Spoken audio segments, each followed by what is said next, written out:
জীবক। জীবকের জন্ম হয়েছিল রাজগৃহে এবং তিনি বিম্বিসারের সময়কার চিকিৎসক ছিলেন।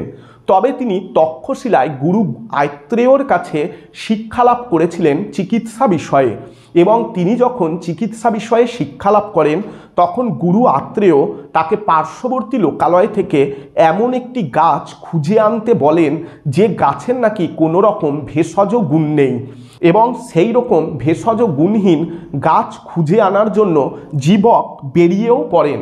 কিন্তু বেশ কিছুদিন অতিবাহিত হয়, জীবক আর ফিরে আসে না। গুরু আত্রেয় চিন্তায় পড়েন যে শিষ্যর কিছু হয়ে গেল না তো।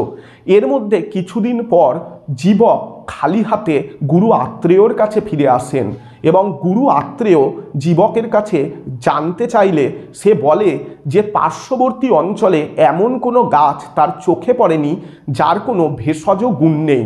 তখন গুরু আত্রেয় বুঝতে পারেন যে জীবকের চিকিৎসা বিষয়ে শিক্ষা সম্পূর্ণ হয়েছে, এবং গুরু আত্রেয় জীবককে খুবই ভালোবাসতেন বা পছন্দ করতেন, এবং এই জীবক প্রভু বুদ্ধ এবং বিম্বিসারকেও বেশ কয়েকবার কঠিন দুরারোগ্য রোগের হাত থেকে সারিয়ে তুলেছিলেন।